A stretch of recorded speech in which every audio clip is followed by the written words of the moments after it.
So as we mentioned before, this is a series of EPs. So we've got Lunar 1, Lunar 2, Lunar 3, and there's a moon theme throughout the whole project because in many ways, I'm also like an Aries, spiritual, magical child. So something for me, it's been a bit of self-care that I've implemented over the last few years is I have a yoga practice, I have a meditation practice. And for me, the full moon holds a lot of significance. So every full moon, I just do like a gratitude meditation. I reflect, I set goals for the next month. And it's been a significant time for me over the years. So I kind of wanted to honor that and put that into this project. But I also thought it was a great visual metaphor for sonically what we're going to get, because I'm a pop artist, so I really like to play in different sounds. So it's like I have, R&B influences, I have pop influences, I have hip hop influences, I have rock influences. And so with each EP, we're getting into a different sound. So each one is like a different phase of the moon, and there are different sides of my personality.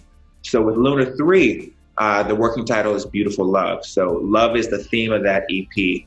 And these three make up the Lunar series. Some of these songs will ultimately go on to be in the full-length studio album Full Moon, but there'll also be more that are created for that. And I think something that's been exciting for me is while I've been writing a lot throughout the quarantine, I also haven't been rushing it. And I feel like if I tried to have the whole series done and dropped in the beginning, I'm grateful that Beautiful Love is being written as we speak. Like 2 of the songs are already done, but I very much want to respond to what's happening right now. And again, for me, I want to put a message of love, and that I want to explore the different forms of love. So it's not always just romantic love. It can be love for your fellow man or woman.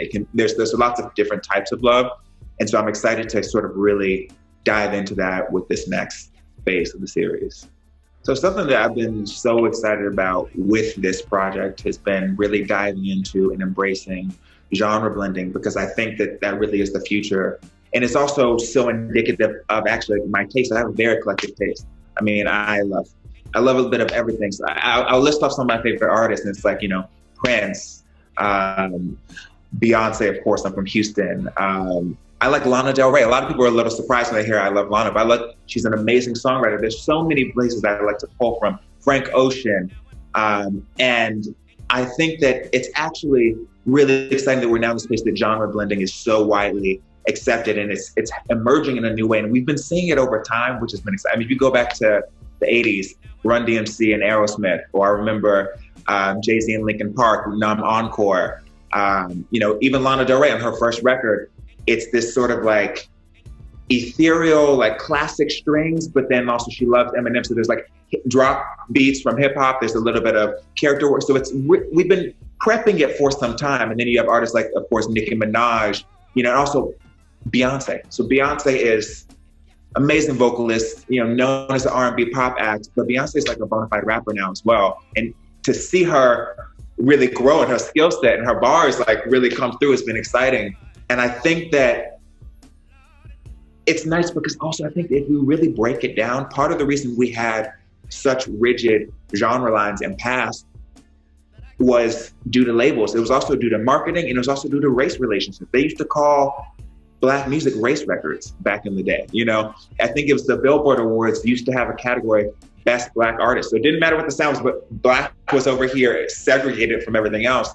And one of my favorite artists is Jimi Hendrix, who such a legend.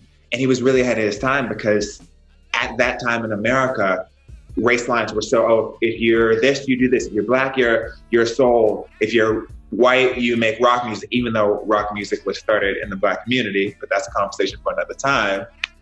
But Jimmy was like, no, I'm going to make this kind of rock. And, he was embraced in the UK. And I think that sort of forward thinking, recognizing that like your audience, your flock, your people are out there, even if it's not this pre-described group. People are going to respond to authenticity.